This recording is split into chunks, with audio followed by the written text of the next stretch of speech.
Okay, well, things are happening. So with these two, tomorrow I have to band first chicks. These guys have two first chicks, their own, and Cloudy and Gray's first chick.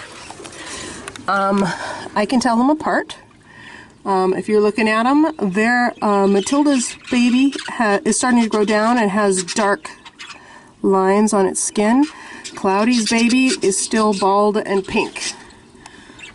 So it's nice. I can tell them apart. Tomorrow I'm going to band them, and it'll be on the record, no matter what they end up looking like. So there is some paucity with a green bird and a blue bird.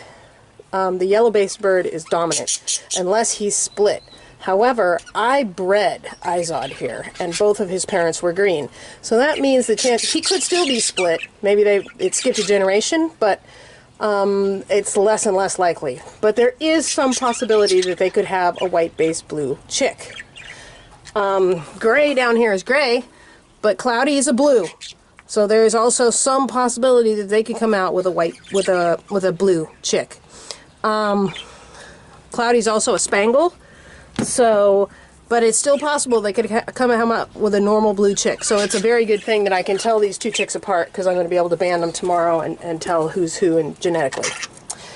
Here's Kobe, and his girl Coco is sitting in the box. Let's see what's happening. Anything?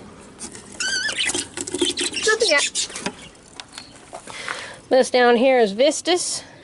Something is going on with Vistus's feathers here. You see the feathers on the end of his wing? They almost look like something grabbed them and tried to crumple them up or something. I'm not very happy about that. I gotta set a rat trap in here or something. Because they're all kind of messed up.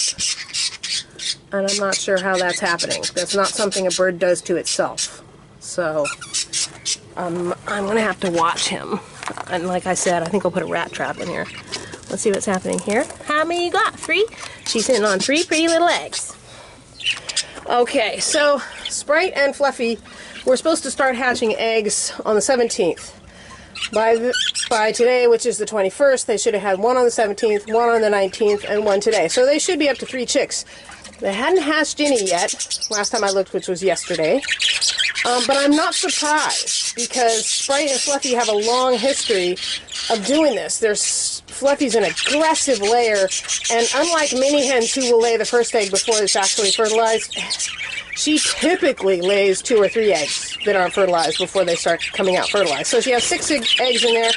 I'm perfectly sure that at least the last 3 will be fertile, but I wouldn't be in the least bit surprised if the first 3 aren't. So let's see what's happening here. She's happily out of the box. Oh! We got our first chick. Look at that.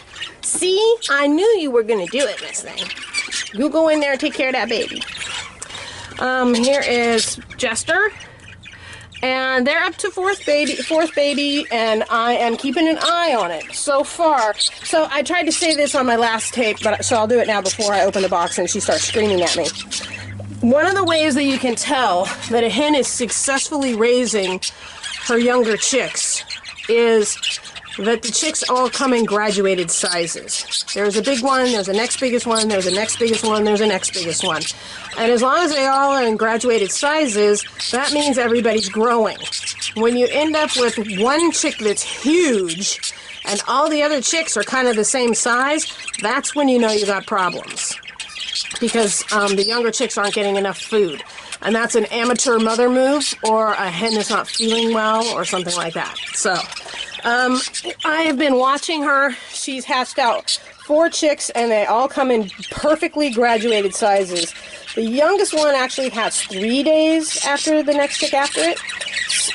So it's a little farther behind, but each time I look at it, I see food in its crop, and there is another egg in there to hatch, too, which probably is due to hatch today or tomorrow. So let's take a peek and see how things are going in here. Hi, Miss Squawky. What you doing? I see that little one in there. Everybody's looking good. Okay, I'm going to take them out tomorrow because I have to band the oldest chick. So then I can get a really good look at the little one, but so far it looks like it's okay. If it's not okay, I'll throw it on Fluffy here. Okay, let's see. Big excitement. First chick hatched right on time for Scruffy and Lilith. This is Lilith's first time to be bred, and she's probably 1.5 to 2 years old. Scruffy's been bred many times before, and he's 4 years old. But he's clearly still fertile. And the fact that, again, when the first egg hatches on time, the likelihood that the following eggs will all be fertile and hatch is very good. So we could end up with a boatload of chicks here, too. Let me see. Where's that little baby? He says I'm hiding him. You can't see him, I'm hiding him. There he is. Oh, he's a fat little thing. Okay. He's good. You can go back. Did you make me any eggs yet? The fact that she's sitting out here means she hasn't laid any eggs yet. I can already tell you. But we'll check just to make sure. Nope, no eggs. But she's in the box quite a bit. So it's going to come.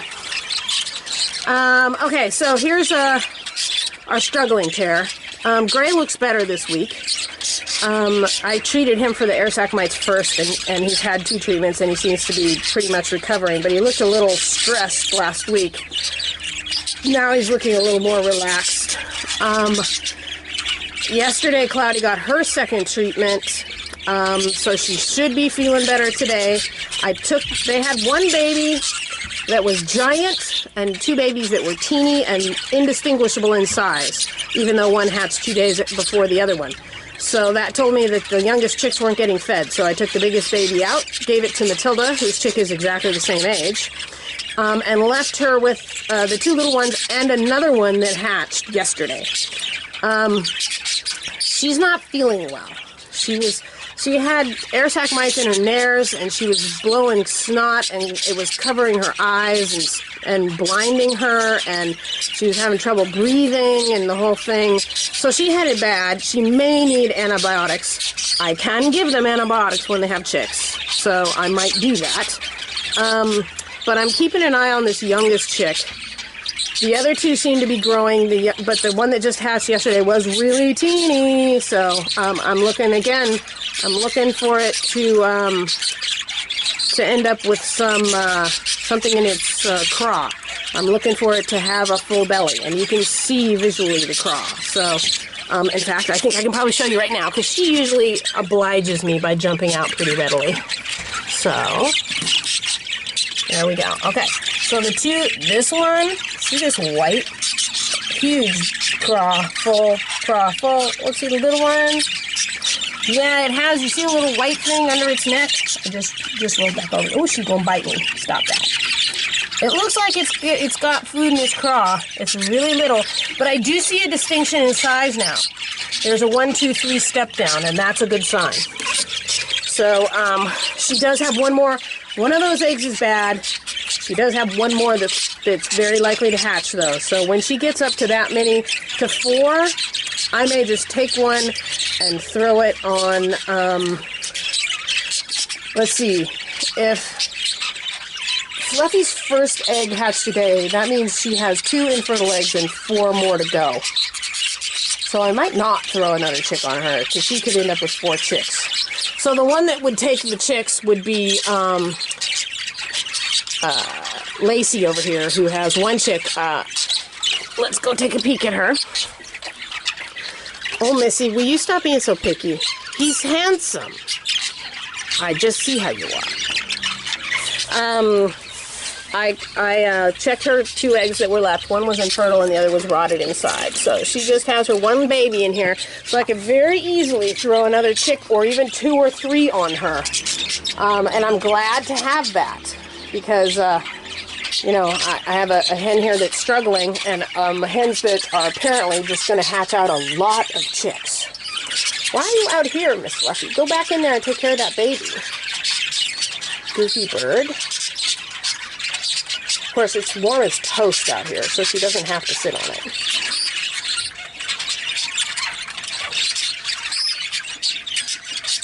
You've got a baby in there, Missy. We'll have to go inside. Let me see. It's little, but it looks fine. Okay. Yeah, and like I said, it's actually supposed to get up to 80 today. So Today was a readapt the cages day. We took all the plastic off. If it rains, so be it. And pulled back tarps along the top edge for ventilation. And stuck the silvered insulating blankets on the top and on the sunny side. So it really blocks the sunlight and holds out the heat. And that's important. So everybody's cages are opened up and cooler for the insulating blankets. So that's all good. Okay, so our chick check and egg count is looking good.